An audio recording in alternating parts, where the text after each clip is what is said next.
Good morning, everybody. Welcome on in. Tobin's Fight Show here on 790 The Ticket. I am trying to be as quiet as possible because it is 2-something in the morning here in Jacksonville. Just got back from the arena. A lot of stragglers at the arena, gotta say.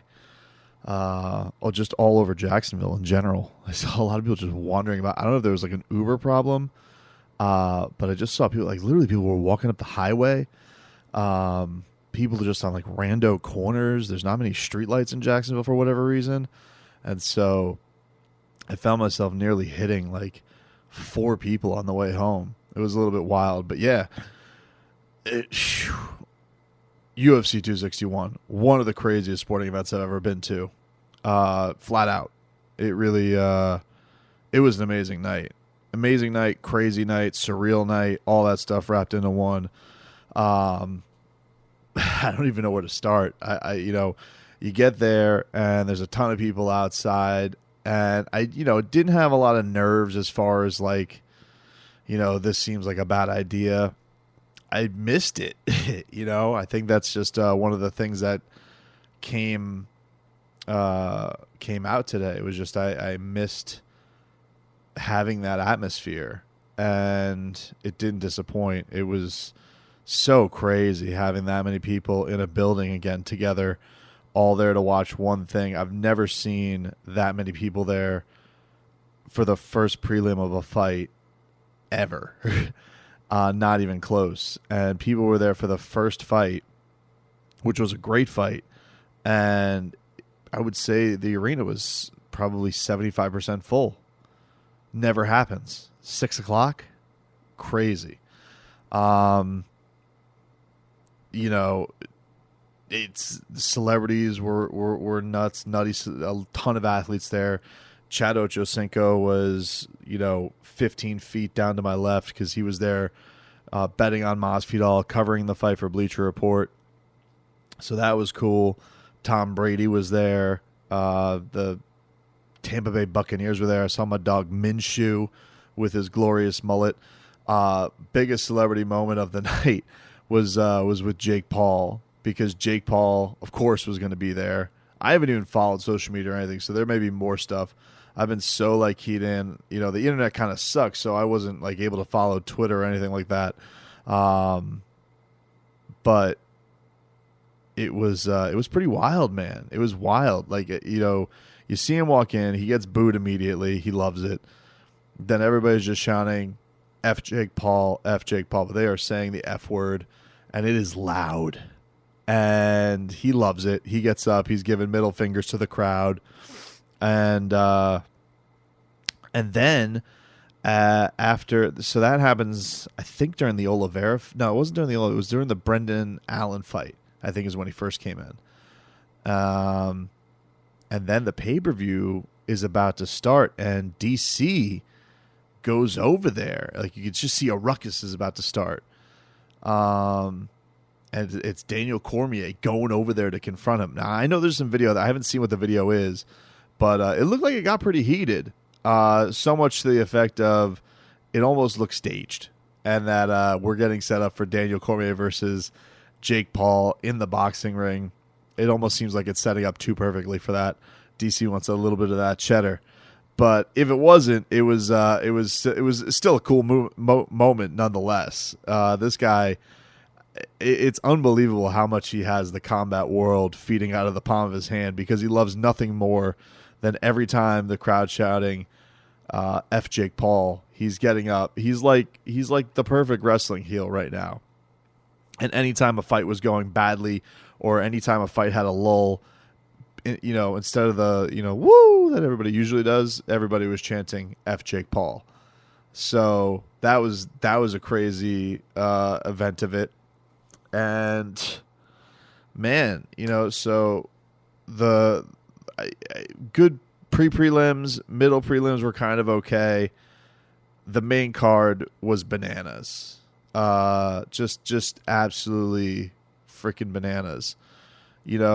First you have James Crute taking on Anthony Lionheart Smith. And it looked like it was, it really started off being a good fight between the two. Lionheart ends up kicking him, and staggering Crute, and Crute ends up turning it into a takedown. So he looks okay, even though that he took a bad shot. And I should set up where I was for everybody. I was literally, if I had to estimate, 15, 20 feet from the octagon. Like, really good seats. Really good seats. Shout out to the UFC, who took care of everything top notch this week. They really, really did. And just gave me great seats, and right in the blue corner. So essentially, right where Masvidal, Namajunas, Andrade, and Chris Weidman were all coming out of, and I was in the corner of James Crute, and you could see him. He really was having a hard time getting back to the corner. So much so you're like, man, I think even like I saw Justin Gaethje like pop out and like yell to stop the fight or something like that, because he looked in a really bad way, and he tried to keep it going, but he couldn't even stand up on it. So that looked bad, and you think, oh man, that's going to be the craziest thing I think of and see that night, and it's not, because we're going to see Chris Weidman snap his leg in half, which I don't even. You want to talk about the things that make you uncomfortable and the things that you're upset with or anything like that, with like, oh, people are like, oh, because I know people are watching what's happening out, and they're saying, oh, they're rolling their eyes at being at an event like this and that it's bad because of coronavirus, and I get it, but all that being said, had the time of my life.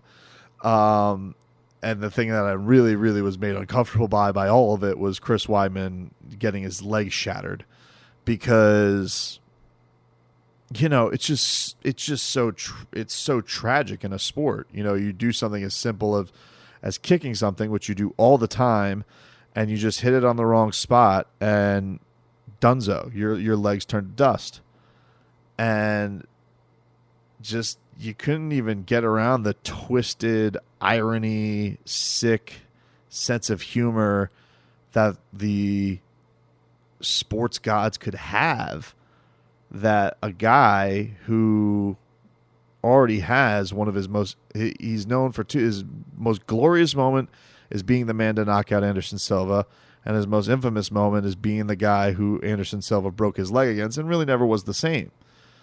And how crazy is it that Uriah Hall, who actually even mentioned this, that that he just last beat Anderson Silva in his final fight, and that happens to Weidman? It's too wacky to even feel like that actually just happened. So this is all happening like 15 feet in front of me. That they throw the replay up on the jump, because I saw it live, and I was like, it's almost like sometimes you see a car wreck, and you're not quite clear on what just happened, but then they show it up on the jumbotron, and you're just like, you're mortified, because at the same time they're bringing him out and putting him on the stretcher to carry him out, and what point of his career that he's at already, and you get feelings like, man, he's done. He's not only just done because of what just happened, but that his career is done. And that's just so tremendously heartbreaking. And, it really just put a damper on a night that was pretty crazy and wild, but it just felt like it hit this major grind and stop right there when it happened. Because everything up to that point really felt awesome, felt like hijinks, felt like shenanigans. I got Minshew's mullet over to the right. I got Tebow walking by my side. I got right across the cage, I see that cheat Tom Brady. People are chanting F Jake Paul. We're all having silly sauce fun. It's a great time. And then that happens to Chris Weidman, and you're just like, Jesus. So they couldn't get to the title fights fast enough. It felt like, as soon as he was gone, they hit the package for Andrade versus Valentina Shevchenko, and this one was the title fight that had the least amount of drama to it, simply because Valentina, she's like a surgeon, dude. She goes in there and she absolutely ragdolls Jessica. It's not even close. She's got her. I think she took her down 7 times. Gets her in a crucifix in the second round. Bludgeons her face with an elbow, and that's all she wrote. This woman's a savage. I don't really know what challenges are out there for her right now. Everybody goes to the automatic thing is we got to see her and Amanda fight again, and I get it. Both of those women are without challengers, and they have 2 fights, and they both have nods to Amanda. One of them was very, very thin, and both of them look like they got nobody else who could touch them otherwise. So obviously that's natural that everybody wants to see that happen again, but also this is going to happen. Nobody pins up. Nobody feels like I don't know. Let's make it. It's kind of tough to do with their divisions. Particularly, nobody was dying for Mighty Mouse to go up. I guess after a certain time, then people were finally like, "Hey, Mighty Mouse, maybe move up." But with Valentina, they just got to go find I don't know what they do. Go find a new pool, have her fight Rose. Who knows? I don't know what the hell they do for her, but she just doesn't look like she's slowing down, and she is. You hear her in this post-fight press conference, she's just a different kind of animal when it comes to like her cold assassin ways and everything like that. So I don't know, man. She is one absolute monster for sure, an absolute monster. So good for her. Get to the next main event. You have the next championship fight. You have Rose Namajunas taking on Zhang Weili. Rose, outside of Masvidal, Rose was getting the biggest pop every time she was thrown up on the screen. Everybody loves seeing Rose Namajunas. Everybody loves Thug Rose. And this was one I was way off on, because I thought this was going to be a back and forth. I thought that this was going to be an affair where these women were going 5 rounds. No shot this was going to end quickly. I thought we were going to get Zhang Weili versus Joanna Jędrzejczyk 2, essentially. And, Rose dealt with a lot of stuff in her last title reign where we were wondering, are you going to see Thug Rose again, the woman who dethroned the unbeatable Joanna Jędrzejczyk and was Thug Rose and, would pray to herself. And you could see before the fight started that she was doing some similar stuff to that, where she's saying, I'm the best. You could just see it. I was, right there in front of her. You could see she kept saying something while Bruce Buffer's like introducing her and is being all intense. And she hit Zhang Weili with this just picturesque head kick that folds her up, and she gets on top of her, ends up hitting with a couple shots. Zhang Weili pops up immediately. I should say she pops up fairly quickly after that, and is very upset with it. I think it was Keith Peterson was the referee, if I remember. Night's a bit of a blur, so excuse me. I wasn't taking notes. My internet sucked. I'm kind of just riffing all this off the top of my head. Yeah, and so she gets a couple shots on her, and then all of a sudden and then the fight stops, and Zhang Weili gets upset. But the thing that, and I get to her being upset with the stoppage, but the thing is that you kind of pulled Rose off of you. It's not like, Rose was missing or getting tired. Like, she's fresh and full of fury, and she's on top of you after just head kicking you. So maybe a little bit early, maybe it was a little bit premature. She was in a bad position, but I don't have a problem with the stoppage, at least live. It didn't feel that way. And a really cool moment. You could just, the emotion for her was absolutely overwhelming. It really, really was. So Rose gets herself an awesome win. Then we get to the main event, of course, Kamaru Usman, Jorge Masvidal. The reason I drove up here was to see if Jorge Masvidal would end up winning his championship, have his storybook ending. I shouldn't say ending, but should have the storybook full circle moment for a guy who's been in the sport for all the years that he has been, represents Miami. You know, and big fan of both of these guys, but you know, I have a certain affinity for George just because of him being the guy who always is introduced from Miami, has been that way for his entire career, has had an incredible storybook resurgence. I bought into the idea that he was coming in off of the short notice. I thought that he looked in really, really good shape this week too.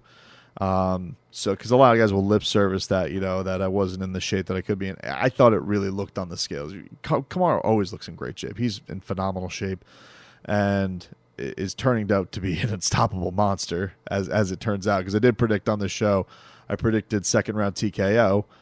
I just happened to pick it for the wrong individual. So, in my book, you really can't get more wrong on a prediction when you pick the result, but you pick it for the wrong guy. And, you know, first of all, big Masvidal crowd. A lot of people came up from Miami to come see it. I saw a lot of garb. I saw a lot of Heat jerseys. Saw a lot of Cuban flags. He was the guy. He was the show. He was what everybody was there to see, for sure. And, you know, the crowd was just like, and every fighter talked about it afterwards too. You know, all this idea that, oh, the fights, they're better without the crowd. They're better, you know, in an apex where they're not. They're better with the crowd. You know, I watched nearly every UFC card with no fans. I've been to shows locally with no fans. It's better with the fans. You know, that's it. If you have another opinion on this, I'll hear you out, and then I'll tell you your opinion is wrong.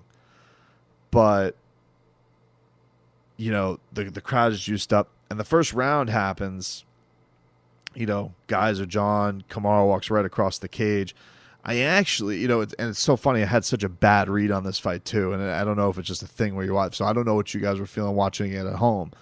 But I felt like Kamaru was going to, you know, I thought it was all playing out for where I thought that if George was going to win this fight and he was going to find that opening, I thought that you needed an aggressive Kamaru Usman, a guy who was going to find openings, a guy who was going to let it fly a little bit. And he kind of did. But the problem was George was just a little too careless. And you could see, like, you know, it was a funny line that I hadn't actually even heard until fight week, because I didn't watch Countdown. I didn't hear the line where he says that he just doesn't hit hard at all, which is going to be an awesome freezing cold takes, by the way.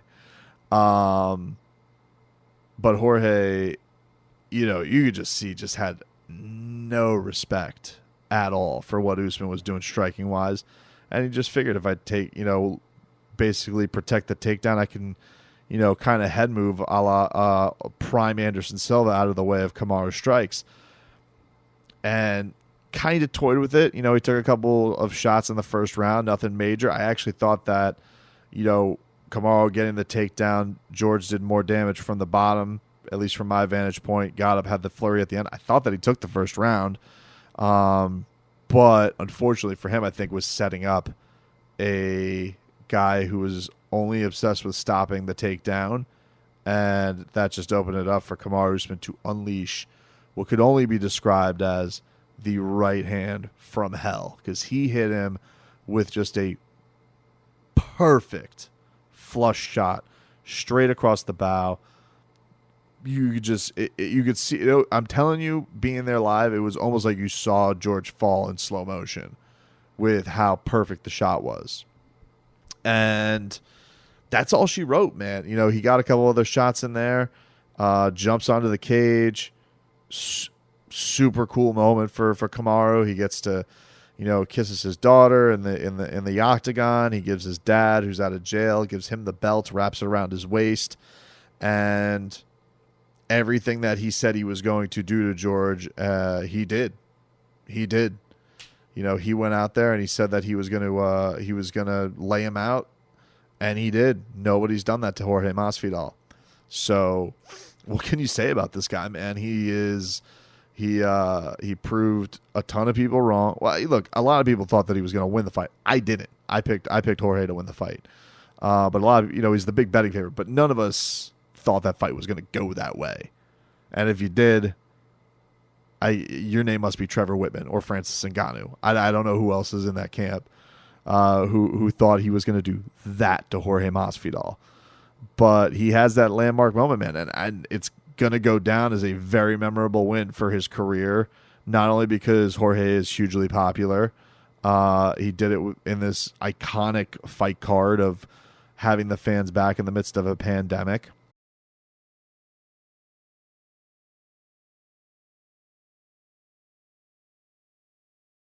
It's interesting how this legacy thing is stacking up for him because you think going out of the Gilbert Burns fight, people are kind of starting to talk about it. I remember having him on before the Gilbert Burns fight.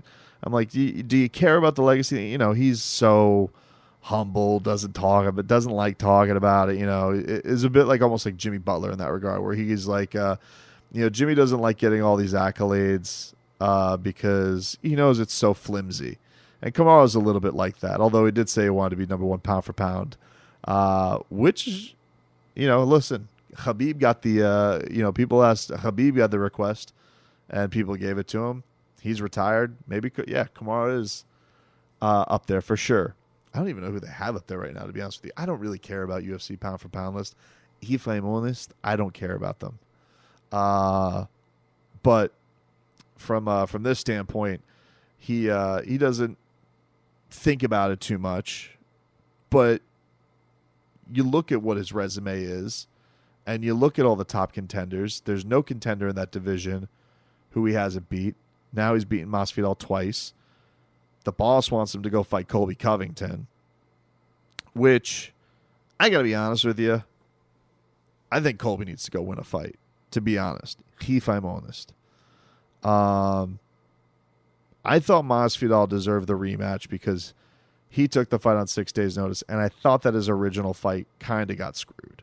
So I was okay with him getting another fight. With Colby's done nothing since losing to Usman. He's just been sitting idly by, and he's had opportunities to fight Leon Edwards, take this fight, do something like that. Never happens. Oh, he beat Tyron Woodley, right? Like, he came back and he beat Tyron Woodley. A washed Tyron Woodley at that. So, I don't know, man. I just think that from my standpoint, I get why they want to do the Colby thing. I think it'll do fine business because they hate each other's guts, and that'll always sell. But I got to be honest with you. I think Kamaru Usman deserves some kind of like a bonus or a super fight, because it's a good point that was made today at the press conference that he's been more active than even his challengers have been. And I think that, you have Nick Diaz in the building tonight. I thought for sure that he was there and they were going to announce that he was going to fight Kamaru Usman. Otherwise, why are you there? You're in the weight class. What's Nick Diaz doing there? Have him come back and fight Kamaru. That seems like the natural thing to do. You're going to have Nick Diaz come back and have a contender fight? No. He's coming back for a super fight. Let him fight for the belt. You did it with GSP. Yeah, he doesn't have the legacy and championship legacy of GSP, but let's not act like you're above this. Like you wouldn't give a guy off the shelf like Nick Diaz something. Don't forget, too, Nick Diaz is kind of owed one from the whole standpoint of he got ostracized for smoking the weed and all that type of stuff, had USADA take his career away. He's owed one too. So I feel like you give Kamaru the fight because he's owed a super fight. You give Nick Diaz the fight because he's owed it from the weed ban. Let them fight each other. Yeah, I think Kamaru will easily win that fight. But I also think it's a cool tie-in because of the infamous GSP Nick Diaz fight and rivalry that went on between those two. I think it's a cool bridging of the eras, if you will, which I think is an important thing with Kamaru, because if we are ever going to get him to the point where people give him his props and put him in the class of GSP, I think this would be an important fight to do it. Yeah, that's my thought on Kamaru. I think it would be really cool on having him get that legacy fight with not legacy fight, but super fight with Nick Diaz. And then if Nate ends up being Leon Edwards, then maybe that parlays into something later on. That's another storyline to go with. Be remiss if I didn't talk a little bit about the man who I was up here to cover, Jorge Masvidal, and what this means for him. People will ask, is this the last chance he's ever going to have at a belt? If things stay status quo, probably. If Colby were to become champion, then I think there's definitely a possibility that they could do that. But with Kamaru Usman reigning on the throne right now, it'd be hard to think about it because he's not going to go up to 185, especially after he just got flatlined by a 170-er. 155, he's always said he's not going to go back there. Wasn't as good of a fighter there. So I don't know. I don't know what happens next for Jorge. I think that the man we mentioned, actually, Nick Diaz, if they don't go the route of fighting Kamaru, let's say Dana White says, too hard a fight for you to come back. I could see them doing the Nick Diaz Jorge Masvidal fight. Nick was laying the breadcrumbs for that. Really, the last interview that he did, I think, was with Helwani, and that seemed where he was leaning towards. So that's a possibility. If Conor ends up losing to Dustin Poirier, maybe that's a fight they could do. So I still think there are fun fights out for Jorge Masvidal, but his ultimate goal of becoming champion, it's going to be tough with Kamaru on the throne because he's already lost twice to him, and he lost very convincingly to him. I had some people who be, we should have known that this, he's a bum, he's a one-hit wonder. People get so crazy with the reactions of this thing. In reality, it's a marvel that he even got to this stage at this age that he was at. And I commend him for that. I really think that he had a hell of a 2019. You wonder, for him and his age, was it the best situation to not fight as much in 2020, to only have one fight that was essentially on short notice? Maybe it would have been better for him to be more active in hindsight, as opposed to kind of sitting things out and, playing the money game with the UFC. But you get it. You've worked your ass off. That's, all this time in your career, and you want to get paid handsomely when you finally feel like you deserve to be paid handsomely. But I do think that performance-wise, it definitely could have hurt him.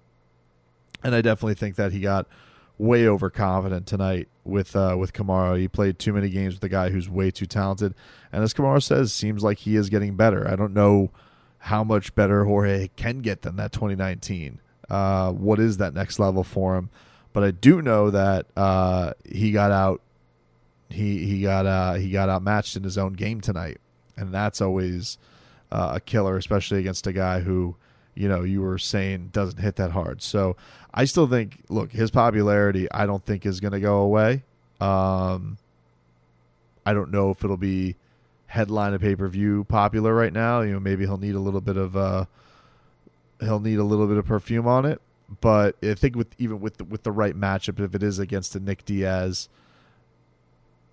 I think that definitely could be. I think that'll definitely be a big fight, and would get a lot of people interested in it. So, but I just think that he. I picked him to win. I felt like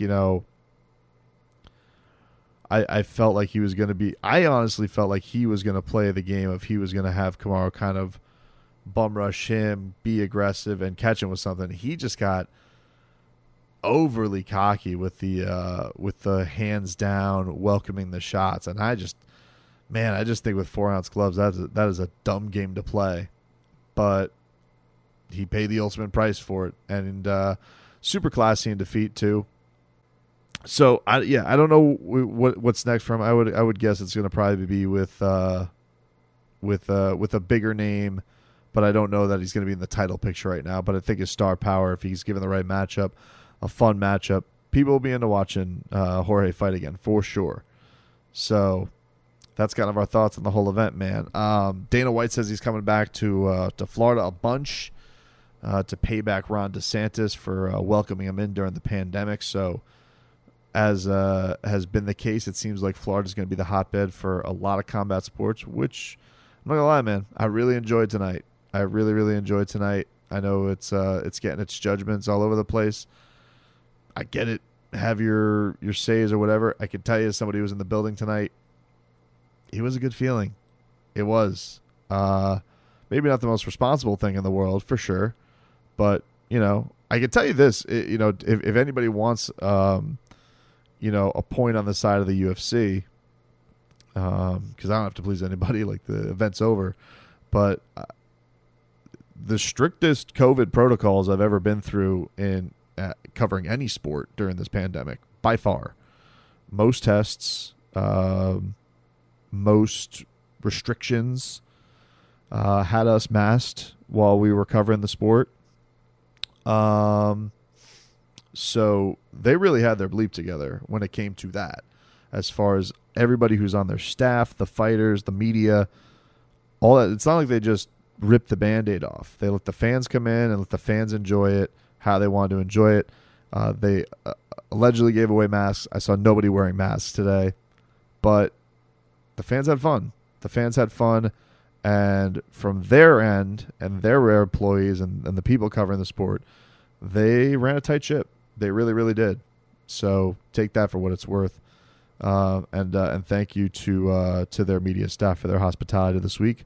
It was much appreciated. I had a blast covering this event. It was one of the craziest sporting events I've ever been to, and I had a blast covering the weigh-in the day before. And, I'm looking forward to getting home. So thanks, everybody, for tuning in, and we'll talk to you next time.